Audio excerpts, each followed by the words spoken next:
There is a dream you have had more than once. You have never told anyone the whole of it. You have told pieces, the safe pieces, the parts that sound like a dream anyone might have. But there is a center to it that you keep. And you keep it because the one time you tried to explain it, the words came out flat and wrong. And the person listening smiled the way people smile when they are waiting for you to finish. So, you stopped explaining. And you kept dreaming it. I want to speak to that part of you tonight. Not the part that manages the calendar and pays the electric bill and knows how to make small talk in the church parking lot. The part underneath. The part that wakes at 3:47 in the morning with your heart going. And no reason for it, no nightmare, no noise, no bad news. Just awake. Just alert. Just aware that something in the room is different and you cannot say what. That is not insomnia. I want you to hear me say it plainly. That is not a broken sleep cycle, and it is not stress, and it is not the coffee you had at 2 in the afternoon. That is a summons. Somewhere along the way, people started putting numbers on the invisible. They started measuring the rhythm of a mind at rest and the rhythm of a mind in prayer, and they found that the deepest states, the ones where a person breaks through into something they cannot describe afterward, have a frequency. They gave it a number, 40, and the world got very excited about a number, the way the world always does.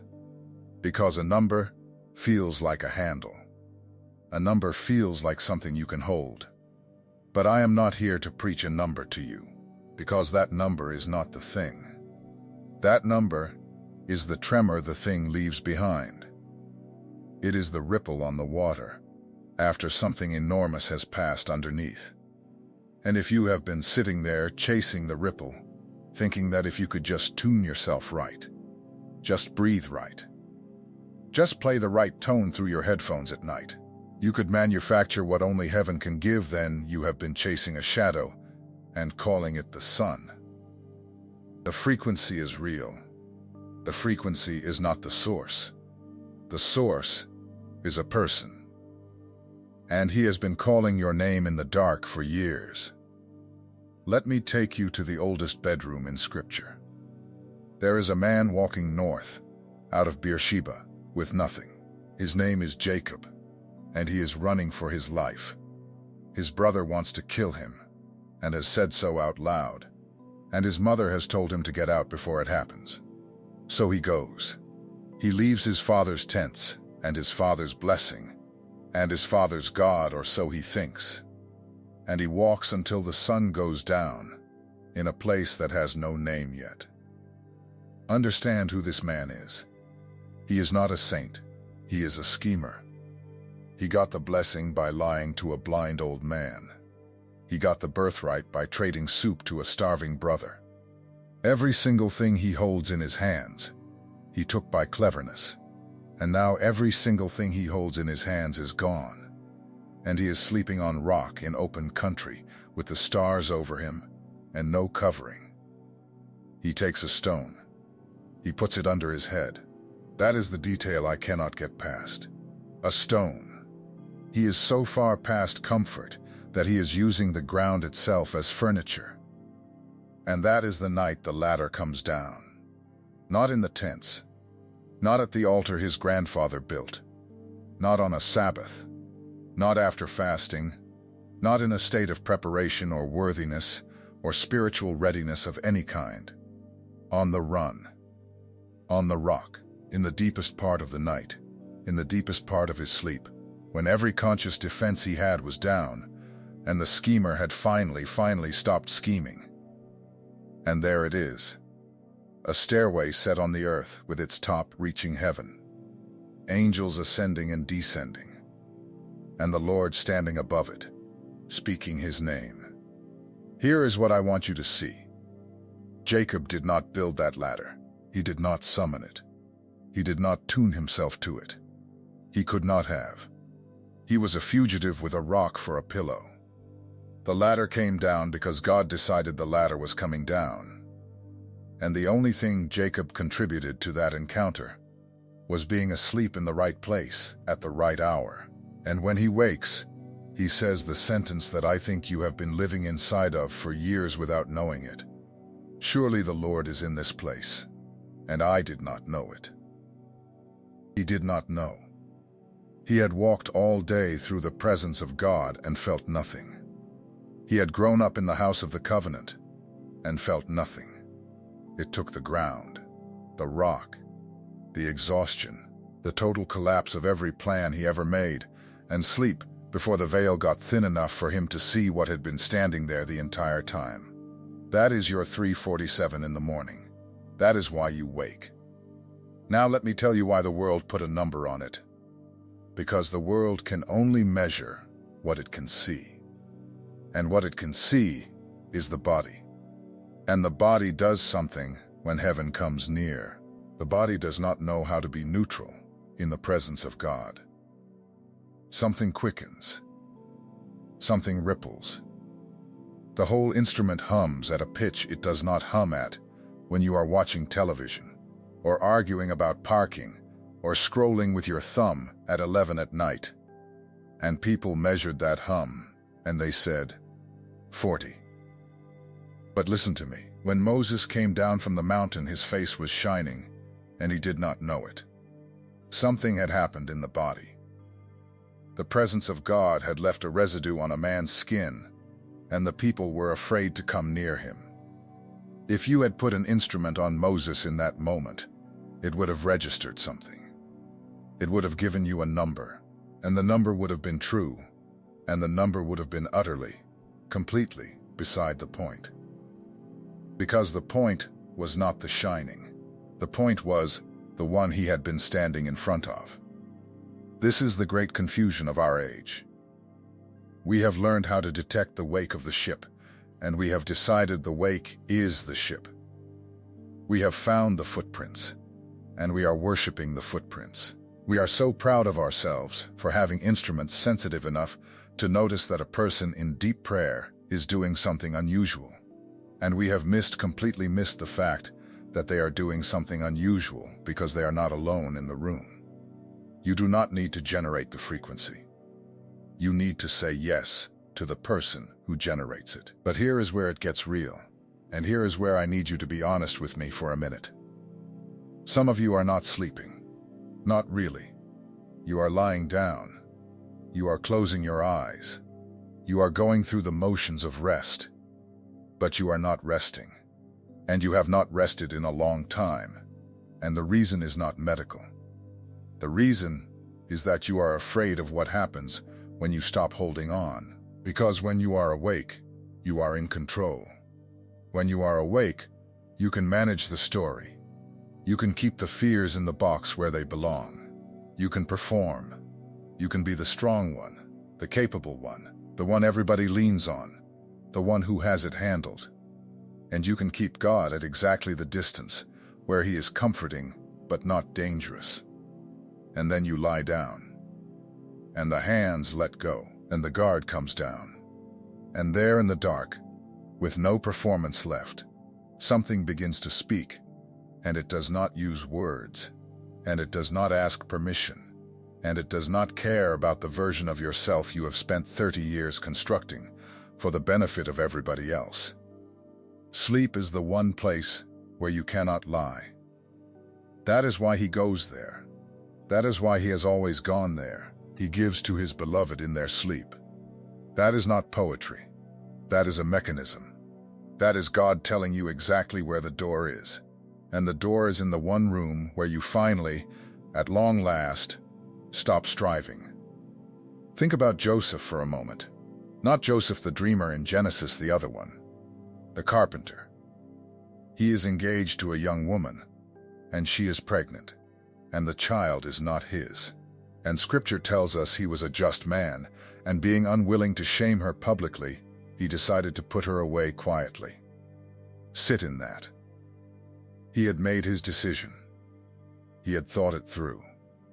He had chosen the most merciful option available to a man in an impossible situation. And he had made his peace with it.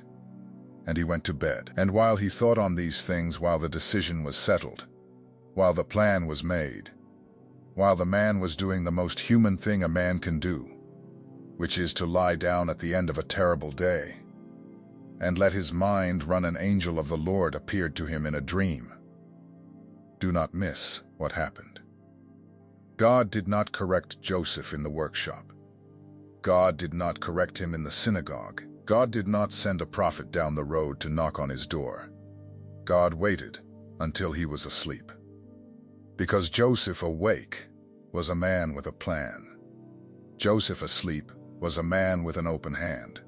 And in that state, that unguarded, defenseless, utterly surrendered state, heaven walked in and rewrote the entire trajectory of human history in the space of one night. Joseph woke up and did the exact opposite of what he had decided to do the night before. And every one of us is here because of it. You want to know why God keeps meeting you at 3 in the morning? Because 3 in the morning is the only hour you are not arguing with Him. I want to say something to those of you who have been afraid of your own dreams. Because I know some of you are. I know that there are people watching this who have dreamed things that came to pass, and it frightened you so badly you asked God to take it away.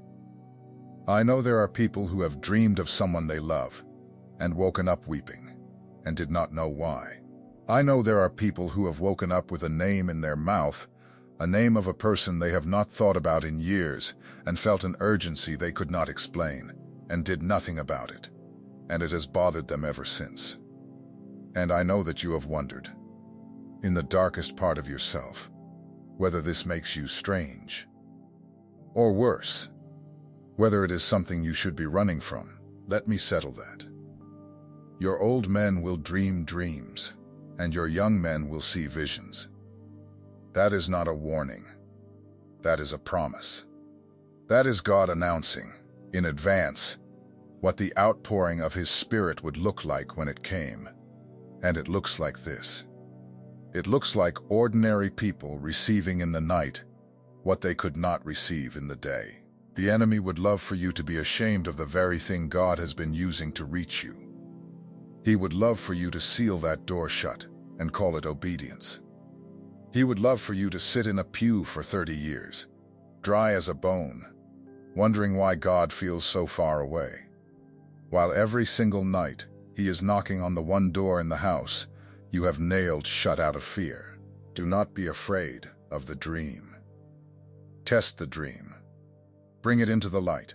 Hold it up against the Word, and if it contradicts the Word, throw it out without a second thought. Because not everything that speaks in the night is speaking from heaven, and you are not a child, and you know that. But do not seal the door. Because the God of Jacob, the God of Joseph, the God of Daniel, the God of Solomon, who was given the wisdom of the ages in a dream at Gibeon, that God has not changed His methods. He is still going into the room where the striving stops. He is still meeting people on rocks in the middle of nowhere. He is still standing at the top of ladders that ordinary men did not build and could not have built. And He is still saying names. And I think of Daniel, because Daniel is the one nobody wants to look at closely. We remember the lions. We remember the young man with the clean diet and the open window. What we skip is what the visions actually did to him. He tells us himself. He says his face turned pale. He says he had no strength left in him. He says he fell into a deep sleep with his face to the ground, and a hand had to touch him and set him trembling on his hands and knees before he could even kneel, let alone stand. And afterward, this is the part: he was sick. For days. He got up and went about the king's business, and Scripture says he was astonished at the vision, and there was no one who understood it. No one who understood it. He was the most powerful advisor in the greatest empire on earth, and he went home, and he could not tell a single human being what had happened to him in the night. Does that sound familiar? Because I have met so many of you. You are functional. You show up. You do the work, and you make the dinner, and you sit through the meeting. And nobody watching you would ever guess that last night something came into your room and turned your bones to water, and that you have been walking around ever since with a weight in your chest that you cannot set down, and cannot explain, and cannot share with anyone at your table. That is not a disorder. That is the cost of the door being open, and Daniel did not go looking for a way to close it. He went to his window. He kept praying. He kept the door open, even when it emptied him out. Because he had understood something that took me half my life, to understand that the emptying is not the punishment. The emptying is the making room. There are messages that pass through your eyes, and there are messages that pass through your spirit. If something in you recognized itself while watching, don't dismiss it. That is the Spirit confirming what was already written. The secret protocol carries 7 keys that unveil what heaven deposited in you before you ever arrived, things no one around you has ever been able to name. It comes with the full audiobook for your moments of prayer, silence, and encounter with God. And you also receive the awakening map, the guide that illuminates the 5 seasons of spiritual awakening, revealing with precision exactly where you are and what comes next. The link is pinned in the first comment, but only for a limited time. Don't let this moment pass without a response. My name is George. I have been walking this road with people for a long time now, sitting with them in kitchens and in hospital hallways, and in the 10 minutes after a service ends, when everybody else has gone home, and the one person who actually needed something finally works up the courage to say so. And I will tell you what I have learned in all of it. The ones God has marked are almost never the ones who look marked. They are tired. They are ordinary.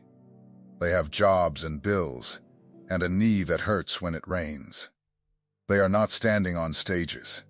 They are standing at kitchen sinks at 11 at night with the water running, staring at nothing, carrying something they cannot name and could not explain if you gave them an hour to try, and they wake up at 3 in the morning. Every time.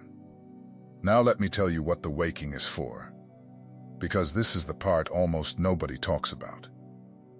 You are not being woken up so that you can feel special. I want to be very direct about that, because there is a whole industry built on making you feel special, and it will take your money and leave you exactly as empty as it found you. Heaven does not wake people up to flatter them. Heaven wakes people up because there is a war, and the sentries have to be awake. There is a passage that has never left me. Jesus in the garden, on the worst night of his life, with the weight of everything on him, and he goes back to his friends and finds them asleep. And he says the line, "Could you not watch with me 1 hour?" And the tenderness in it, and the grief in it, still take the wind out of me. The disciples were not evil. They were tired. They had eaten a heavy meal. It was late. They were emotionally spent, and their bodies did the thing that bodies do. There was nothing sinful about being sleepy in a garden at midnight. But there was a cost. Because there are hours that only come once. There are watches that only get called once. And he did not need them to fix anything. He did not need them to pray with the right words. He did not need them to understand what was coming. He needed them awake. That is the whole assignment. That is the entire job. And they missed it. And he did not condemn them for it. And he said something that I want you to write on the inside of your eyelids. The spirit indeed is willing, but the flesh is weak. Your spirit is willing. Do you understand? Your spirit is willing. That is why you are watching this, at whatever hour you are watching it. That is why the thing I am saying is landing somewhere in your chest, and not just in your ears. Your spirit has been willing this entire time, and it has been trying to get your attention through the only channel your flesh cannot block. The flesh is weak. The flesh wants the pillow. The flesh has a full day tomorrow, and a meeting at 9, and it does not have time for this. And still, at 3 in the morning, something reaches through. and shakes you by the shoulder. That is not a malfunction. That is the willing spirit, refusing to be silenced by the weak flesh. So here is what I want you to do.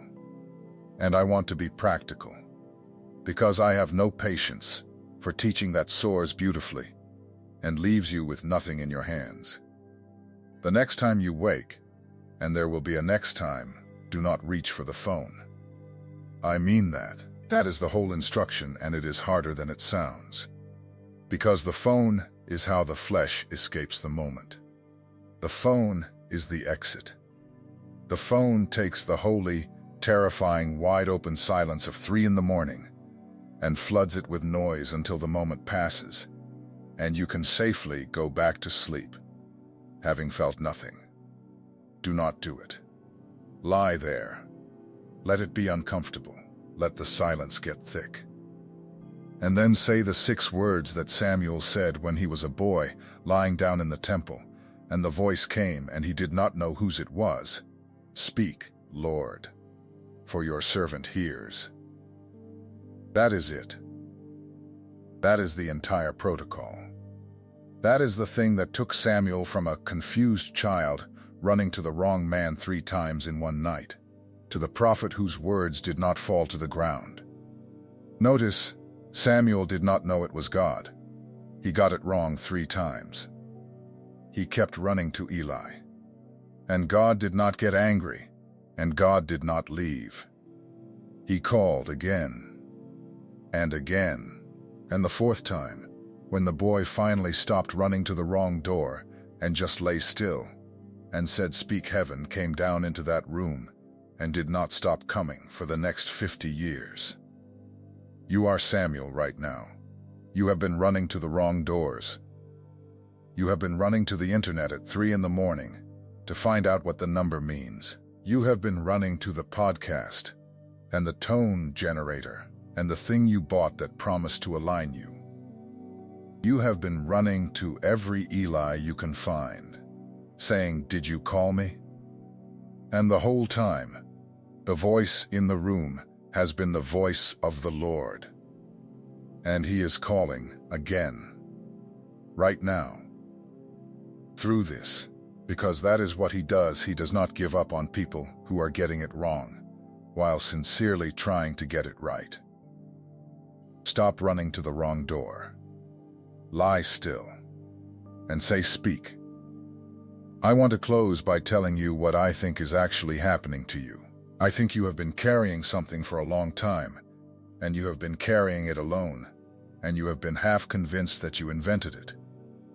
I think there have been seasons where you talked yourself out of it entirely, where you decided you were being dramatic, or self-important, or that you had simply read too much and gotten strange ideas. And then you would wake up. 3 in the morning, heart going, room dark, nothing wrong. And the thing you had spent 6 months talking yourself out of would be standing right there at the foot of the bed, patient as ever, waiting for you to be finished with your excuses. That is not a chemical. That is not a cycle. That is not a number. That is a person who has never once, in all the years you have been running, considered giving up on you. Jacob woke on the rock and said, "The Lord is in this place," and I did not know it.